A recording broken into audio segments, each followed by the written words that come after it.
윤석열 당선자는 권성동 의원이 나와 동급이다, 이렇게 말을 했습니다. 동급이라고 하는 것은 계급이 같다, 이런 뜻이고, 더구나 이 말을 윤석열 씨가 대통령 당선자로 결정이 된 이후에 했다. 이것이 중요한 부분입니다. 현재 권성동 의원은 국민의힘 인재영입위원장으로 내정이 된 상태입니다. 보도된 바에 따르면 이 권성동 위원장이 국회의원들에게 좋은 인재 좀 추천해 주십시오, 이러고 돌아다니고 있다고 합니다. 이것이 3월 23일 현재의 일입니다. 그래서 국회의원들이 혹시 이제 곧 지방선거가 있으니까 지방선거 후보감들을 찾고 있느냐, 이렇게 물었더니 권성동 위원장이 그게 아닙니다. 윤석열 당선자가 이제 취임을 하고 임기 개시가 되면 윤석열 정부에서 일을 할 국무위원 후보감, 또 대통령실의 참모 후보감, 이런 사람들을 지금 찾고 있습니다. 이렇게 말을 한 것입니다. 이 부분은 상세히 살펴볼 필요가 있습니다. 권성동 위원장이 이런 이야기를 한 대상은 국민의힘 소속 국회의원만, 그들이 모여 있는 자리에서만 한 게 아니다. 이 부분이 핵심입니다. 그러니까 국회의원들, 다시 말해서 국민의힘 소속을 포함한 모든 국회의원들에게 이런 말을 했다. 그러면 첫째는 권성동 위원장은 국회의원들에게 인재 추천을 이야기했다, 이렇게 볼 수 있겠습니다. 다른 사회 각처에서 무엇인가 각 분야에서 능력이 있는 사람을 추천해 달라고 한 것이 아니고 국회의원들에게 이 말을 했다. 이것은 결국 두 번째로 이런 뜻이 됩니다. 현재 국회에 의석이 있는 모든 정당에게 지금 인재를 구하고 있다 하는 이야기를 한 거다. 여기에는 특별한 뜻이 들어 있습니다. 이제 또 이러한 그 행위에 우리가 의문을 갖는 것은 권성동 씨가 국민의힘의 인재영입위원장으로 내정된 상태라고 하는데 지금 하고 있는 것은 윤석열 정부의 국무총리가 할 일을 하고 있다. 바로 그 부분입니다. 여기에 또 석연치 않은 것은 윤석열 정부에서 인재 영입을 한다면 일단은 국민의힘 영역에서, 그리고 조금 범위를 넓혀서 범보수라고 하는 곳에서 확장해봤자 중도까지, 뭐 이렇게 영역이 좀 제한이 되지 않겠습니까? 그런데 그게 아니고 정당을 가리지 않고 국회의원들을 영입하겠다. 사실은 국회의원들에게 이야기를 했으니까. 이제 이 부분이 대단히 의문이 생기는 겁니다. 그렇지 않아도 사람들이 이렇게 이야기를 하고 있습니다. 윤석열 인수위에 들어가려면 특별한 자격이 필요하다. 다시 말해서 지금까지 한 번이라도 민주당을 거친 민주당 물이 일단 들었어야만 윤석열 인수위에 들어갈 수 있다. 이런 말이 있습니다. 그 다음에 윤석열 당선자는 내가 취임하면 모든 정당에서 다 받겠다. 인재를 영입하겠다. 후보 때도 이런 이야기는 했었습니다. 그러면은 이것을 쭉 다 종합해서 보면은 결국 무슨 말이냐. 이런 정당 저런 정당에서 정당이 많지 않습니까? 결국 모든 어느 정당이든 그 정당에서 나와서 윤석열 정부에 들어와라. 이렇게 지금 손짓을 하고 있는 겁니다. 윤석열 정부에 들어온다면 그 정당과 윤석열 정부가 정치적으로 일치되지는 않겠죠. 이게 정당이 다르고 또 사안에 따라서 앞으로 대립도 할 것이고 의견이 100% 일치되지 않을 겁니다. 그런 상황에서 A 정당에서 윤석열 정부로 온 사람은 결국 윤석열 정당에 들어온 것과 같은 그런 태도를 취할 수밖에 없는 겁니다. 그러니까 어느 정당이든 나는 그걸 구분하지 않겠다. 누구든지 나 윤석열의 정당으로 넘어와라. 이런 이야기를 한 것으로 우리가 이해할 수 있는 겁니다. 국회의원들이 이렇게 정부에 들어오는 것은 내각제 정부 형태에서 볼 수 있는 일입니다. 당연히 그렇게 되는 것입니다. 그러고 보니까 윤석열 그리고 윤빠, 이 윤빠에 정당을 넣으면 국민의힘, 국민의당 이렇게 들어갈 겁니다.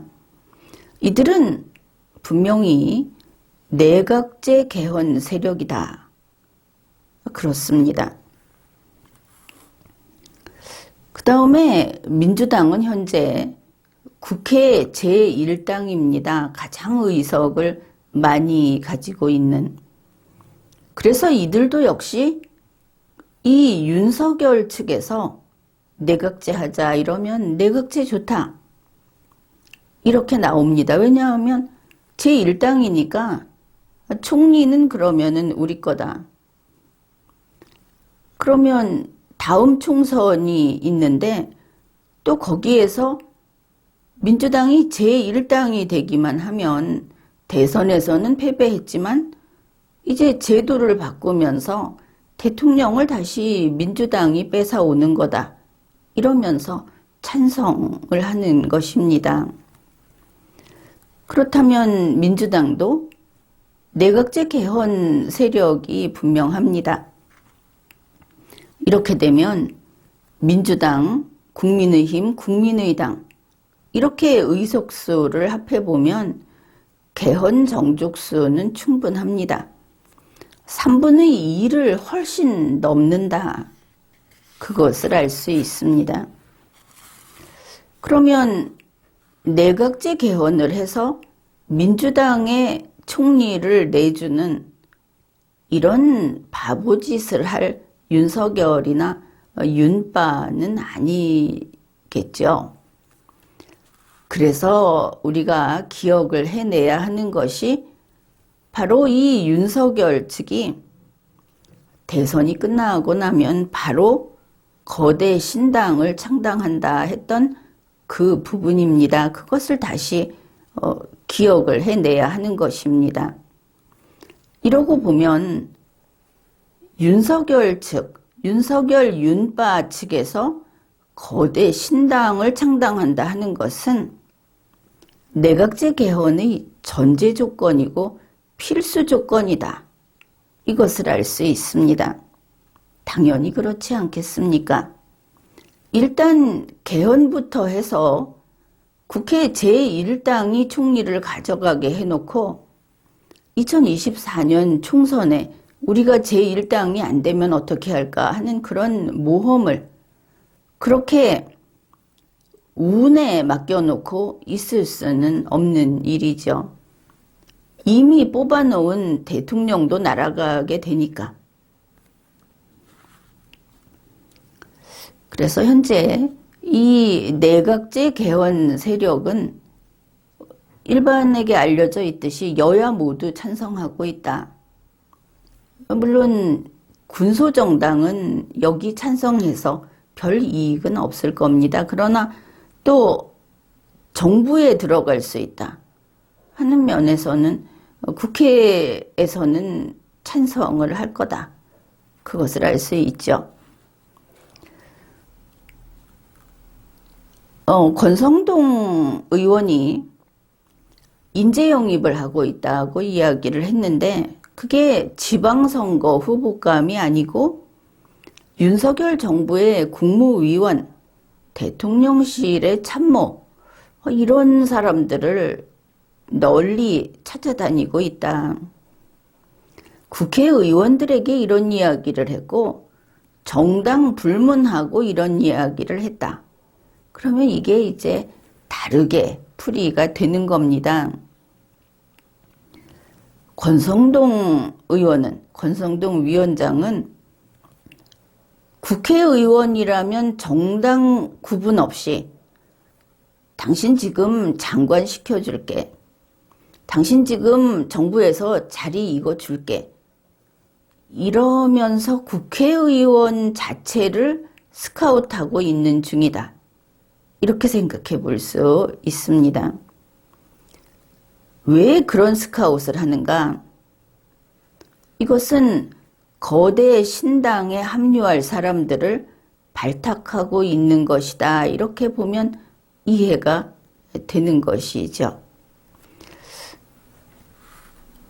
우리가 의원 내각제에서 의원이, 의회 의원이, 우리 같으면 국회의원이 장관이나 강요를 한다. 이거는 알고 있습니다.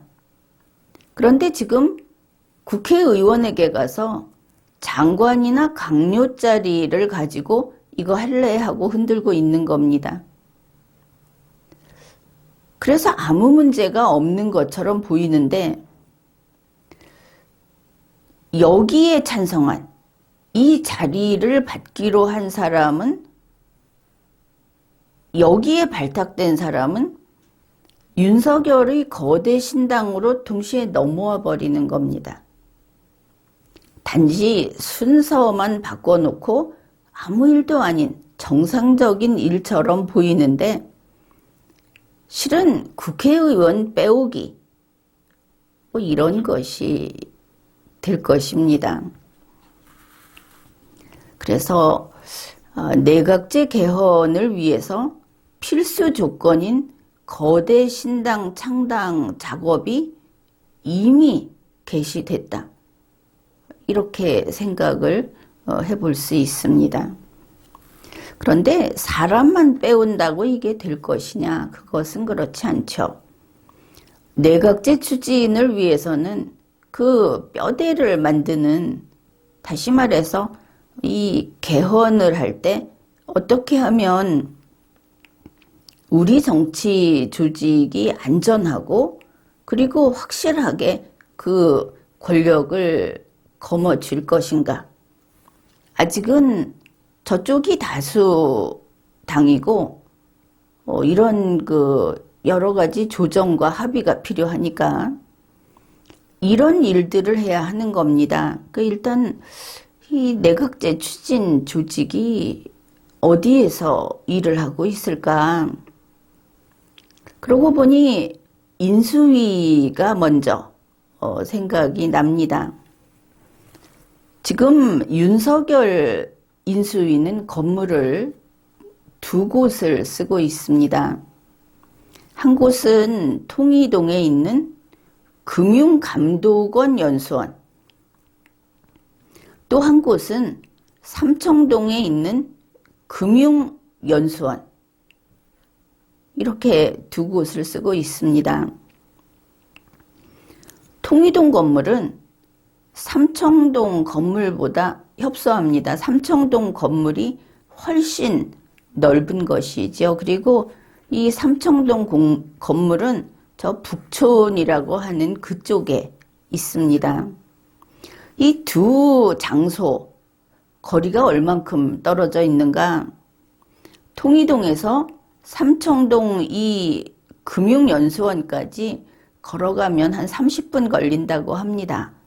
상당히 멀리 떨어져 있다, 이것을 알 수 있습니다. 그리고 이 위치로 보았을 때 두 장소는 서로 소통을 하기에 불편한 그 정도로 떨어져 있다, 이렇게들 이야기를 하고 있습니다.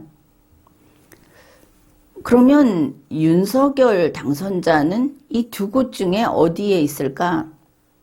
물론 더 비좁은, 더 작은 통이동에 있습니다. 물론 이명박 당선자도 인수위 시절에 통이동 건물에 있었습니다. 박근혜 당선자도 인수위 시절에 통이동 건물에 있었습니다. 그러나 이명박 당선자와 박근혜 당선자는 통이동 건물을 당선자만 썼습니다. 인수위가 쓴 것이라기보다 아예 당선자만 썼다. 그러면 삼청동 건물을 인수위 쪽에서 썼을까, 이렇게 생각할 수 있겠죠. 그런데 이번에는 이 상황이 굉장히 다르다.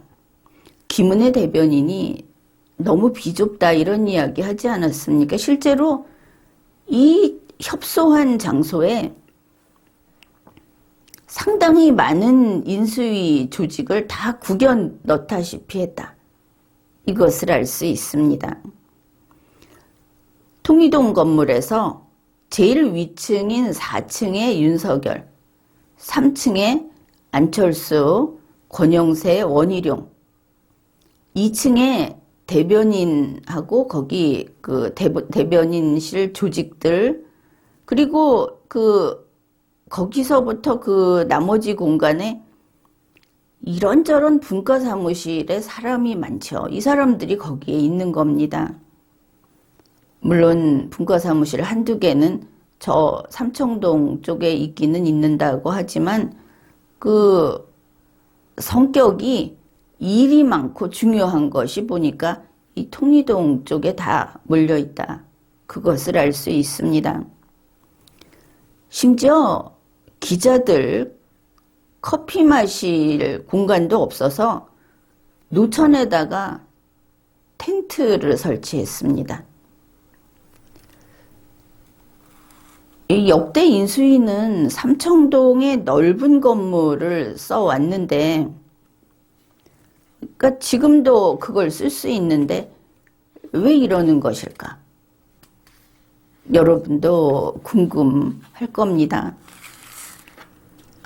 현재 기자들이 몰려있는 통이동 건물은 아주 그래서 비좁은 상태입니다.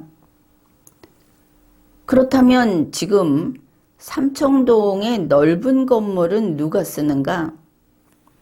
그것을 국민통합특별위원장인 김한길 씨가 쓰고 있습니다. 윤석열 당선자가 이 김한길 씨가 있는 삼청동까지 가려면 걸어서 30분 거리라는 겁니다. 왔다 갔다 하기에는 좀 불편하다. 그래서 소통이 어렵다고 할 정도로 뚝 떨어져 있는 곳에 김한길 씨가 쓰고 있답니다. 좀 이상하지 않습니까? 통이동에서 뚝 떨어져 있는 삼청동 넓은 건물에서 김한길 씨는 지금 무엇을 하고 있을까? 왜 거기는 넓은데 이쪽 인수위 사람들을 거기 못 가게 하고 이 비좁은 좁아 터진 곳에서 당선자부터 시작해서 인수위의 위원장, 부위원장 이런 사람들이 다 모여서 이러고 있을까? 그런 면에서 김한길 씨는 윤석열 당선자보다 중요한 인물로서 대우받고 있는 것이 아닌가 이렇게 보입니다. 김한길 씨는 지금 무엇인가 큰 일을 하고 있구나. 이렇게 대우를 할 만큼 중요한 일을 하고 있구나 하는 것을 알 수 있습니다. 그래서 우리가 이들이 윤석열과 윤빠들이 내각제를 추진하고 있다고 했을 때 그러면 지금 눈에 띄는 것이 김한길, 권성동 이런 사람들이구나. 이들이 무엇인가를 하고 있을 수 있겠다. 우리가 이것을 알 수 있습니다. 그렇게 볼 때 윤석열 그리고 윤빠라고 하는 지금 내각제를 추진하고 있는 이 세력들, 이들은 새시대 준비 세력이라고 불러도 될 겁니다. 이 새시대라고 하는 것은 윤빠들의 백년 대계다 이렇게 볼 수 있고, 물론 그 성격은 문재인 시즌2다 그렇게 보면 되겠습니다. 지난 20대 대선에 보면은 결국 최종적으로 윤석열을 후보로 놓고 밀었던 국민의힘이 주축이 됐고 했던 그 대중들, 그 정치 세력들은 정권 교체라는 데 모든 것을 걸었습니다.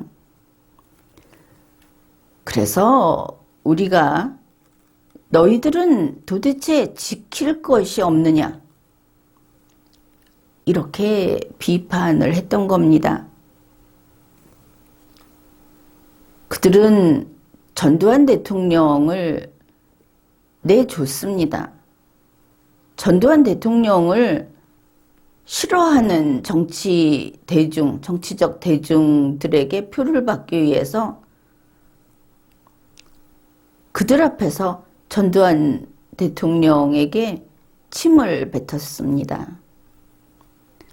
박근혜 대통령에게도 똑같이 했습니다. 이명박 대통령에도 그렇게 했고, TK, 대구 경북에 대해서도 대구 경북을 버리고 호남을 잡겠다고 했습니다. 5.18 이거를 헌법 전문에 넣고 이게 헌법 정신이라고 했고, 제주 4.3, 여순, 모든 우리 대한민국의 건국과 대한민국 헌정사를 부정한 그런 것 때문에 다퉜던 이 모든 거에서 그냥 너희 뜻대로 하세요 하고 내준 겁니다. 모든 이념을 다 내줬습니다. 보수 정당을 계승하겠다 하는 거 포기했습니다. 결과적으로 문재인 씨의 자식이라고 할 수 있는 윤석열을 데려다가 후보로 밀었고, 그리고 대통령 당선자로 만들었습니다. 모든 것을 다 내주면서, 그러면서 정권 교체를 이루고자 했던 겁니다. 이번에 윤석열 당선자를 이끌어낸, 그 결과를 이끌어낸 이 정치 세력, 또 새시대 준비 세력이라고 할 수 있는 이들은 대선 과정에서 누구를 선수로 내보낼 것인가, 누구를 후보로 내보낼 것인가 하는데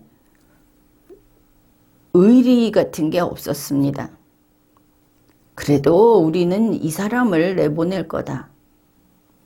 이런 거 아예 싹 포기했습니다. 될 사람을 내보내자. 이렇게 했던 것이죠. 그래서 오직 누가 인기 있느냐만 따졌습니다. 심지어 여론조사 결과에 따라서 그들이 미는 후보를 바꾸는 일을 반복했습니다. 능력 안 따졌습니다. 됐어, 괜찮아. 능력 없어도 돼. 도덕성 안 따졌습니다. 됐어, 괜찮아. 수많은 범죄 혐의를 받고 있어도 안 따졌습니다. 그래서 지금의 이 새시대 세력, 이들이 유승민을 잡았다가 버리고, 원희룡을 잡았다가 버리고, 홍준표를 잡았다가 버리고, 그리고 윤석열을 잡았다가 버리고 어느 순간 다시 주워들고, 그래서 결국 마지막에 윤석열을 주워들었습니다. 이런 일들이 반복되면서 이 후보감들이 각자 선택되는 순간은 바로 별의 순간이었다. 이렇게 말을 할 수 있는 겁니다. 그렇게 해서 제20대 대선에서 이 새시대 세력이 그들이 밀던 후보 윤석열을 당선자로 만들었습니다. 물론 그렇게 하면서 윤빠도 같이 생겨난 것입니다. 어떻든 이 시점에서 그들에게 이렇게 말을 해주겠습니다. 좋다. 그대들 선거 승리한 것, 선거의 승리를 이끌어낸 것은 칭찬해 주겠다. 잘했다. 이렇게 이야기를 해 주겠습니다. 그런데 이 새시대 세력들이 정권 교체에 성공하고 나더니 이제 이어서 다음은 정치 교체다 이렇게 외치고 있습니다. 우리는 정권 교체, 정치 교체 이런 말을 지난 대선 때도 들었습니다. 소위 국민의힘 이렇게 하면 그쪽은 정권 교체, 민주당 하면 정치 교체 이렇게 외치지 않았습니까? 그런데 이재명 후보의 정치 교체는 이 새시대 세력의 정치 교체하고는 큰 의미는 같을지 모르는데 방향은 좀 다른 것 같습니다. 윤석열을 중심으로 한 이 정치 교체, 윤석열이 당선자니까 이제 윤석열을 앞에 내세운 정치 교체는 새시대 혁명이다. 이렇게 불러도 좋을 것 같습니다. 그리고 이제 청와대 이전 그 이야기가 연결이 되는 겁니다.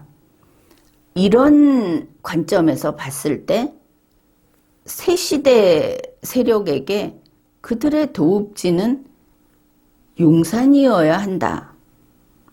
밖에 나온 것을 보면 이런 것입니다. 그러니까 굳이 무속 때문이 아니라고 하더라도 또 리마연에서 방송했듯이 지금 그들이 가고자 하는 국방부 청사가 있는 미군이 있었던 그 지역에 산도 없고 용도 없다고 하더라도 이 새시대가 추구하는 도읍지는 그곳이어야 한다. 이것을 알 수 있습니다. 그래서 그들은 단 하루도 구시대의 상징인 청와대에 발을 들일 수 없다고 한 것이다. 이렇게 우리가 이해할 수 있는 것이죠. 현재 보면은 이 새시대 팀들, 윤석열 당선자를 앞에 내세우고 윤빠들이 밀고 있는 이 새시대 팀들의 움직임은 상당히 속도감이 있습니다. 일사천리로 움직인다든지 또 뭐 밀어붙이는 정도는 파죽지세 이런 말이 생각이 나고 한번 이야기하면 타협이 없다. 그 다음에 상대방이 한 이야기를 뒤집어서라도 자기들이 원하는 식으로 풀이하고 그냥 밀어붙인다. 오직 강경일변도다. 청와대가 무슨 이야기를 해도 듣지를 않는 겁니다. 청와대에서 하는 이야기가 아주 일말의 사실이 있다. 그러니까 어느 한 지점에서 이 윤석열, 윤파 쪽이 주장했던 내용이 거기 들어있으면 거 봐라. 우리가 거기 있다고 했지 않느냐 하고 외치는 겁니다. 지금 청와대도 그렇고 이번 대선에서 민주당도 이걸 느꼈을 겁니다. 그야말로 쓰나미가 밀어닥치는 그런 상황, 자기들의 무력감을 느꼈을 겁니다. 선거에서는 불과 0.7% 차이로 졌다고 하지만 그게 그렇게 말할 일이 아닙니다. 윤석열 후보를 공격했던 기호 1번 그쪽에서 이번에는 정말 핵폭탄까지 썼다 하는 것이죠. 어마어마한 공격을 퍼부었는데 이게 윤석열 후보에게 조금도 영향을 미치지 않더라. 어떤 걸 터뜨려도 어떤 공격을 해도 꿈쩍도 하지 않더라. 그런데 이게 윤석열이 강해서 그런 게 아닙니다. 이 새시대를 추구하는 이 세력이 필사적이었던 것이죠. 무슨 일이 있어도 정권 교체한다. 윤석열이 제 아무리 악해도 어떤 흠이 있어도 그가 우리 팀의 장수인 한 그에게 트로피를 안겨주겠다. 바로 이런 겁니다. 민주당 느꼈을 겁니다. 쓰나미를 느꼈을 거다 하는 겁니다. 지금 청와대도 마찬가지라고 봅니다. 청와대가 지금 현직 대통령이 있다. 그런데 어떻게 할 겁니까? 이 윤석열, 이쪽 세력하고 맞서서 싸우지 못하겠죠. 왜냐하면 마음이 이미 무릎 꿇었기 때문에 이런 게 보이는 겁니다. 그런데 이와 같은 윤빠의 움직임 속에서 왠지 군국주의가 보인다. 리마이어는 벌써부터 그렇게 이야기를 했습니다. 말하자면 그런대로 이 정도의 파워를 가진 군대가 있었구나.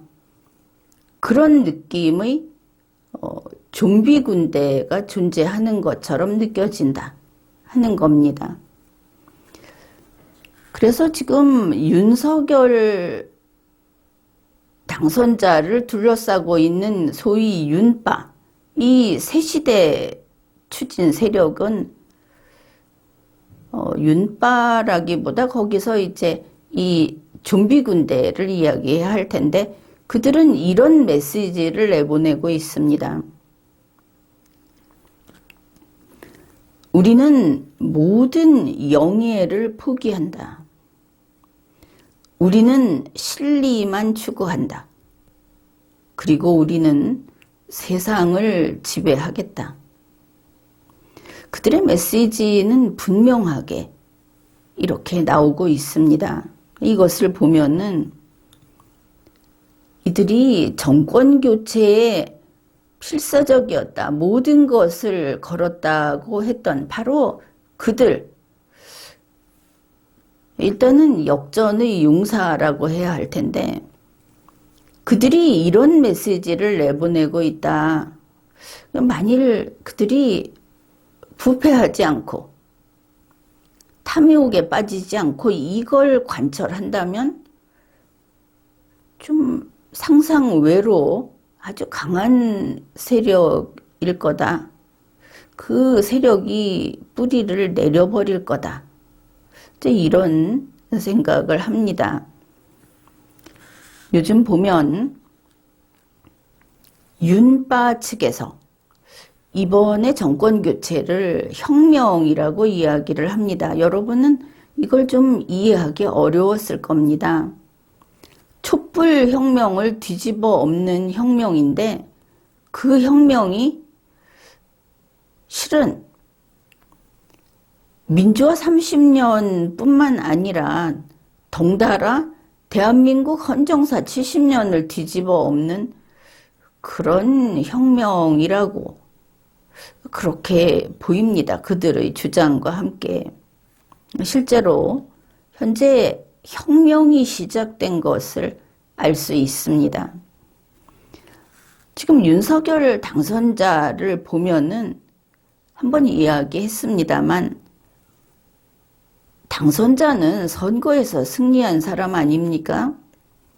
그런데 이 당선자의 편안함이 안 보입니다.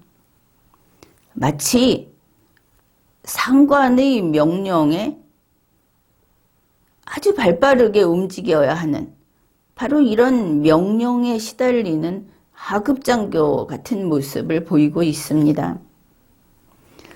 지난번에 청와대 집무실 용산 이전을 설명할 때 직접 지휘봉을 들고 서서 설명을 했습니다. 잘 생각해 보십시오. 지휘봉을 들고 서서 설명하는 사람은 특히 이런 관계에서 자기보다 앞에 자기보다 윗사람이 있을 때 그렇게 합니다.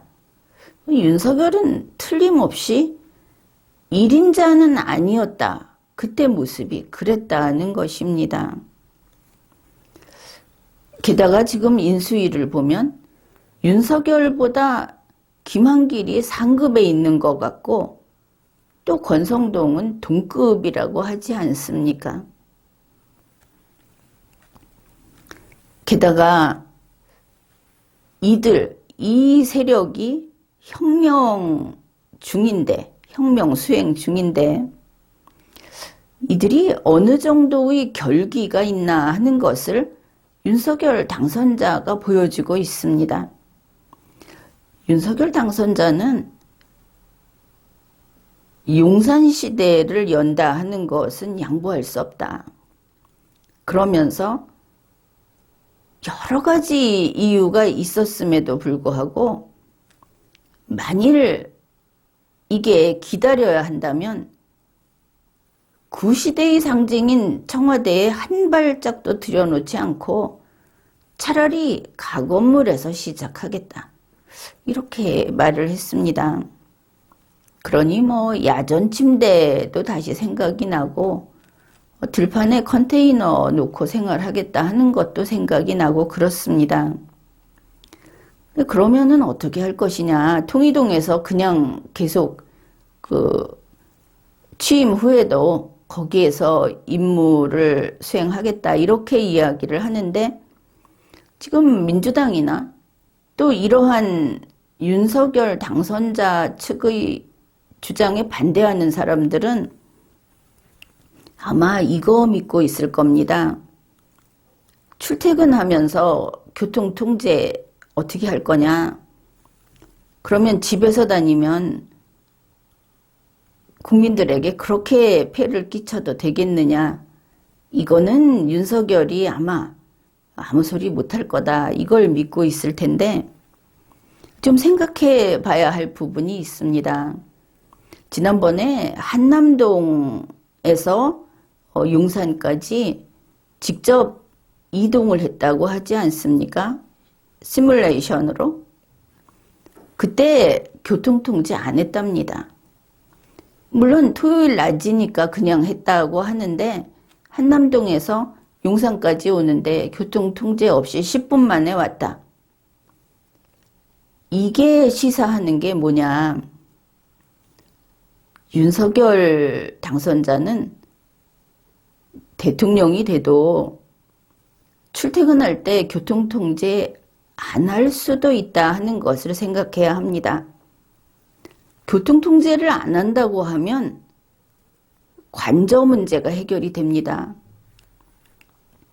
집에서 다녀도 되고 어디든 마음대로 정해도 되는 것입니다. 사실 이 교통통제를 한다는 것이 전근대적이기도 합니다. 어차피 방탄차 타고 다니고 그리고 우리 대한민국은 세계에서 손꼽을 만큼 아주 드물게 안전한 국가입니다. 그래서 교통통제라고 하는 것을 국민에게 미안하게 여기고 그런 거 안 하는 그런 새 시대로 가는 것도 좋은 일이라고 봅니다. 그게 큰 문제가 없다 하는 것이죠. 정치인들이 지하철 탄다고 하면서 시민들에게 얼마나 피해를 끼칩니까? 그런 것은 안 된다. 그래서 교통통제 안 해버리고 자기들 하고 싶은 것을 혁명적으로 그냥 해나갈 수 있겠다. 이 부분도 생각을 해야 하겠습니다. 근데 이렇게 하게 되면 의외로 윤석열 대통령 이 새 시대를 추구하는 정치 세력들이 인기가 치솟을 수도 있는 겁니다. 지금까지 용산 이전한다고 비난하던 사람들까지도 그렇게 간다면 할 수 없지 이러면서 또 찬성이 늘어나 버릴 수도 있다. 그것도 생각을 해야 하는 것이죠. 그렇게 볼 때 윤석열, 윤빠라고 하는 이 세력들, 새시대 세력들이 정말로 혁명으로 새시대를 열 수 있을 것처럼도 보입니다. 그것은 두고 봐야 하겠지만 그러면 윤석열은 이 팀에서 황제인가? 앞에서 이미 1인자는 아니다 이렇게 이야기를 했습니다. 그렇다면 윤석열은 무엇인가? 윤석열은 이 혁명 세력이 새 시대를 여는 데 있어서 체 게바라 같은 존재이다. 이렇게 볼 수 있겠습니다. 우선 내각제 개헌을 하고 이렇게 가면 가장 먼저 생각할 것은 대통령 임기 단축을 하게 됩니다. 그렇게 어렵게 선거에서 당선이 됐는데 선거운동 하러 다닐 때 정말 기계처럼 힘들게 다니지 않았습니까? 비용도 들이고 인력도 동원했지만 무엇보다 후보자가 가장 힘겨운 법입니다. 그런데 그렇게 당선이 됐는데 이 새 시대를 위해서 너의 임기를 포기해라. 임기 단축하자 하니까 거기에 오케이 했다는 거 아닙니까? 지금까지 보면 그렇습니다. 그리고 대통령이 돼도 경호라든지 교통통제라든지 하는 거 그거 안 해도 좋습니다. 지금 분위기로 봐서는 그렇게 한 것으로 보입니다. 그러면 어째서 이런가? 윤석열의 역할을 생각해 보면 됩니다.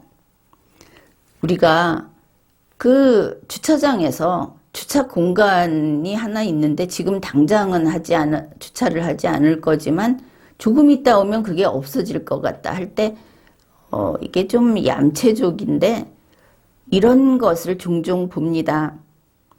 다 부서진 플라스틱 의자를 그 가운데에 딱 놔두는 겁니다. 남이 주차하지 못하게. 윤석열은 바로 그런 존재다. 이렇게 하면 이해가 좀 쉬울 것 같습니다.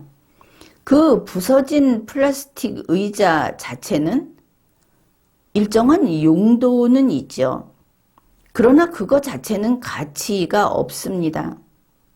잠시 그 자리를 차지하기 위해서 놔두는 데 필요해서 쓰는 그런 물건이다. 그래서 윤석열은 처음부터 능력이 없어도, 그리고 도덕성이 바닥이어도, 심지어 범죄 혐의자로서 곧 수사기관의 손길이 덮칠지도 모르는 그런 일들이 잔뜩 있어도 그래도 후보자로 선택을 했던 겁니다. 그래서 본인도 이와 같이 용도는 있고 가치는 없는 존재로 되는데 역시 동의한 것으로 보입니다. 물론 의미는 있습니다. 새 시대를 위한 불쏘시개가 되겠다. 이런 의미는 있는 것이죠. 이렇게 봤을 때 지금 누구누구라고 말할 수는 없지만 분명히 있는, 게다가 힘도 있는 이들이 쓰나미 같은 어떤 힘을, 또 다른 어떤 그 승리의 그런 그 경험을 한 사람들, 바로 새시대 혁명의 주체들, 그들이 이렇게 이야기를 하는 겁니다. 우리가 만드는 이 새시대가 악이 아니라 선의 나라이기만 한다면, 그러면 우리가 장기 집권을 좀 꿈꿔도 되지 않겠느냐. 이렇게 필사적으로 해왔으니까. 그런데 이번 선거에서 정권 교체를 이루어낸 것은 수고했다. 이렇게 말을 했지만, 그러나 리마여는 이렇게 이야기하겠습니다. 그대들은 틀렸다. 그대들은 지금 대한민국 헌법을, 대한민국 헌정사를, 대한민국의 자유민주주의를 파괴하고 있다. 멈춰라. 지금까지 리걸마인드 연구소였습니다.